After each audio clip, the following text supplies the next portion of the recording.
Você sente que seu filho, seu sobrinho ou mesmo seu aluno vive com a cabeça nas nuvens, se distrai por qualquer coisa e parece ter uma energia que não acaba nunca?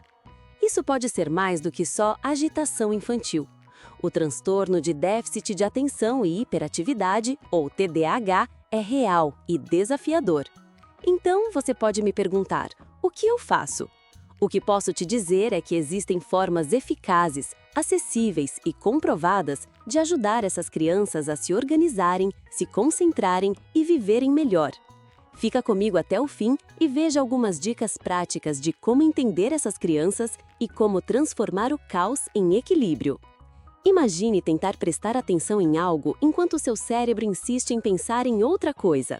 Agora imagine isso todos os dias, em todas as tarefas, em todos os lugares.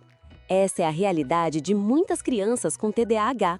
E o mais doloroso é que muitas vezes essas crianças são rotuladas como preguiçosas, desobedientes ou sem limites. A boa notícia? Esse comportamento não é má vontade, é um funcionamento diferente do cérebro. Entender isso é o primeiro passo para mudar tudo. Comece observando o ambiente da criança. O espaço em que ela vive pode ser um grande aliado ou um sabotador silencioso. Evite excesso de estímulos, muitos brinquedos espalhados, televisão ligada, barulho ao fundo. Um ambiente mais calmo e previsível ajuda o cérebro hiperativo a se assentar. Invista em organização visual.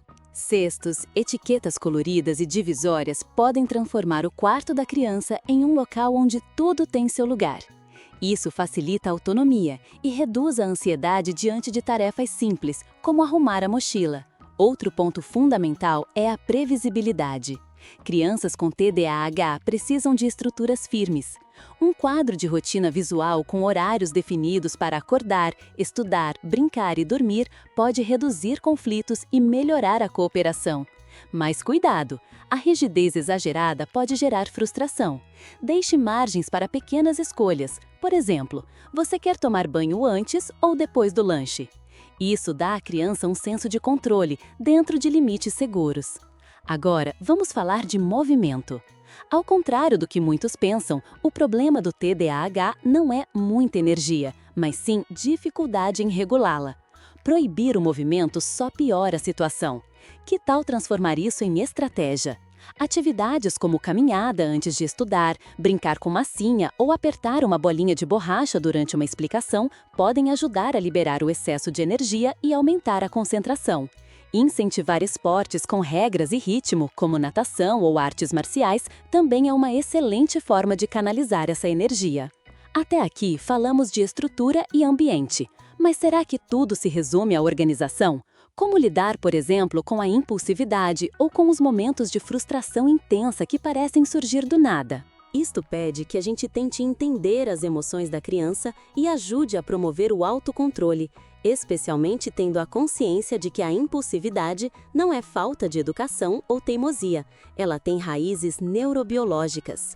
Isso significa que a criança, muitas vezes, reage antes mesmo de conseguir refletir sobre o que está acontecendo. E aqui entra uma ferramenta valiosa, o treino de habilidades emocionais. E nesse processo de treino, nós somos os verdadeiros treinadores. Mas como? Comece com o básico, nomear as emoções. Crianças com TDAH muitas vezes sentem raiva, tristeza ou ansiedade de forma muito intensa, mas não conseguem expressar o que está acontecendo dentro delas. Use histórias, bonecos ou até desenhos para ajudá-las a reconhecer sentimentos. Um bom exercício é o termômetro das emoções. Crie uma escala colorida de 1 a 5 para que a criança indique como está se sentindo.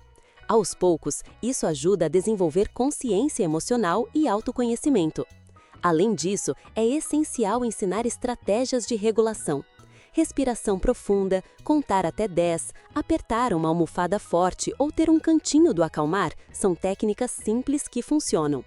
O importante é praticar essas ferramentas em momentos de calma para que a criança consiga usá-las quando estiver agitada. E lembre-se, elogiar quando ela tenta se regular, mesmo que não consiga totalmente, reforça o comportamento positivo.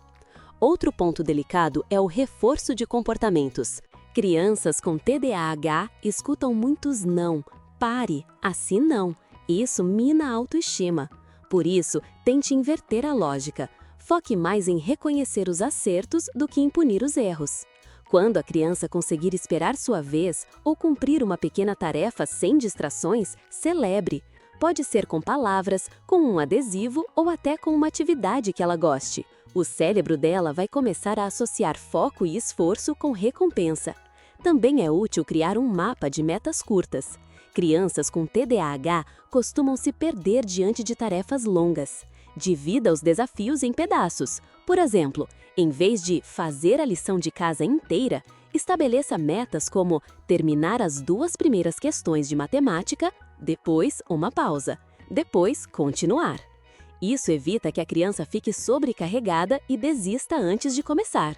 E os relacionamentos? Crianças com TDAH às vezes enfrentam dificuldades para fazer amigos ou manter boas relações na escola. Por quê? Porque suas atitudes impulsivas podem ser mal interpretadas. Então, como podemos ajudá-las a desenvolver habilidades sociais sem pressionar ou forçar situações? Para isso, temos que descobrir formas criativas e eficazes de fortalecer os vínculos sociais dessas crianças, em qualquer ambiente que ela frequenta, seja em casa, na escola, em lugares públicos como parques ou clubes. Existem maneiras práticas e acolhedoras de ajudar crianças com TDAH a desenvolverem suas habilidades sociais em qualquer ambiente que ela frequenta. E o melhor é que isso pode ser feito de forma leve, respeitosa e até divertida. O primeiro passo é criar oportunidades de interação onde a criança se sinta segura. Forçar situações sociais em ambientes muito barulhentos ou com muitas regras pode gerar estresse. Em vez disso, promova encontros mais controlados, como brincar com um único colega em casa com atividades previamente combinadas. Outra estratégia valiosa são os jogos cooperativos. Diferente dos jogos competitivos, que muitas vezes geram frustração nas crianças com TDAH, os cooperativos ensinam a esperar a vez, ajudar o outro e trabalhar em grupo.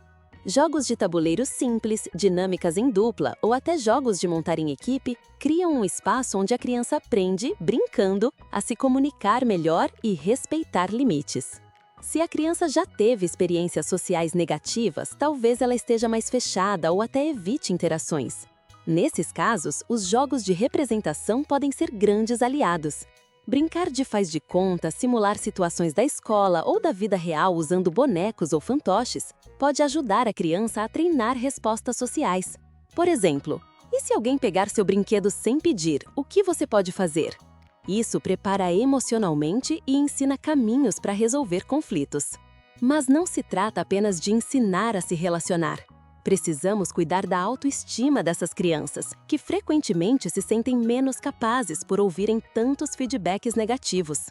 E a autoestima não se fortalece com elogios vazios, mas sim com reconhecimento sincero de esforço.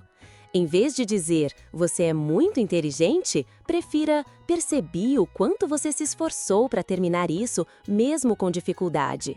Isso reforça a ideia de que ela é capaz, mesmo que nem sempre acerte de primeira. Outro aspecto importante é a escuta ativa.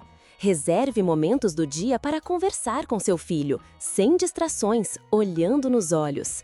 Pergunte como foi o dia, o que ele sentiu em determinada situação, o que ele faria diferente. Mostrar interesse genuíno é um dos maiores presentes que podemos dar.